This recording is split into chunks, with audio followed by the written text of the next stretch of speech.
सद्गुरु श्री ब्रह्म चैतन्य महाराज गोंदवलेकर, इनका प्रवचन 14 सितंबर।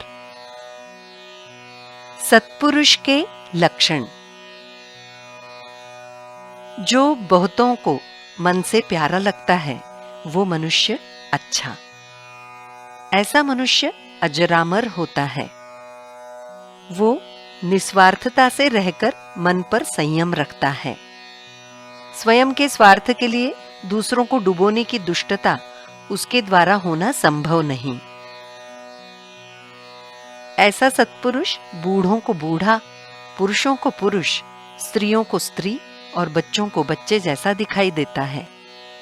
अर्थात जो जैसा होगा उससे वैसा वर्तन उसका होता है। ऐसा मनुष्य किसी के बारे में निंदा या स्तुति की बात नहीं करता।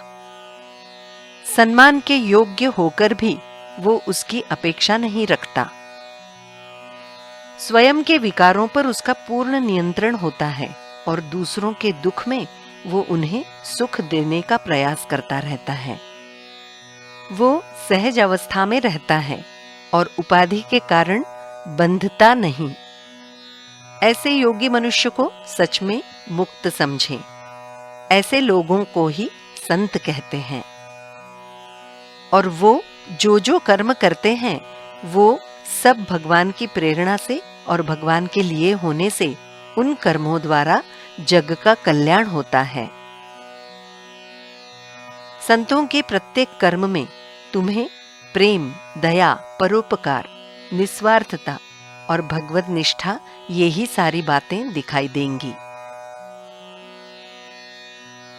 अंतरंग को जानने के लिए स्वयं से ही आरंभ करें। मेरी कहां गलती होती है ये देखें।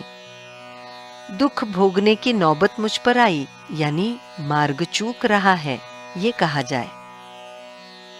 जिसे सुख दुख की बाधा नहीं होती वही सच्चा संतोषी।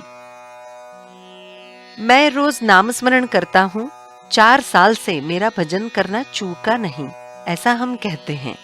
परंतु मैं ये सब करता हूं, ऐसा बार बार याद रखा जाए तो क्या उपयोग। मैं बहुत मेहनत लेता हूं परंतु थोड़े से ही उस पर पानी फिर जाता है, वो इसी अभिमान के कारण। जब तक अभिमान छोड़कर भगवान का स्मरण मैं नहीं करता तब तक उसे स्मरण कैसे कहा जाए। भगवान के अलावा अन्य बातों को मन में रखकर मैं भगवान से अनन्यता से बर्ताव करता हूं ये कैसे कहें। मैं तुम्हें सच बताता हूं, तुम राम जी को कर्तापन दे दो और उसी की इच्छा से बर्ताव करो। तुम्हारी देह बुद्धि नष्ट हुए बिना नहीं रहेगी। इशारों पर चलो।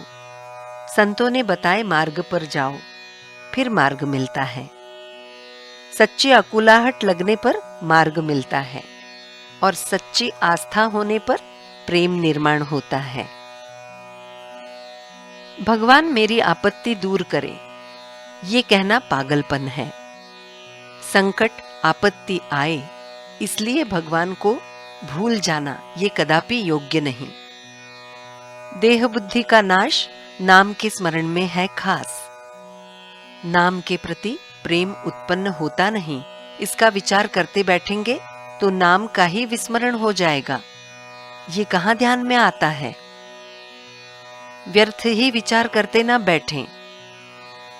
समुद्र लांघ कर जाने के लिए राम का नाम लेकर जो ईंट रखी है वो रहेगी, ये ध्यान में रखें। चमत्कार करना ये संत लक्षण नहीं। किसी को दिखाने के लिए संत चमत्कार नहीं करते। जानकी जीवन स्मरण जय जय राम।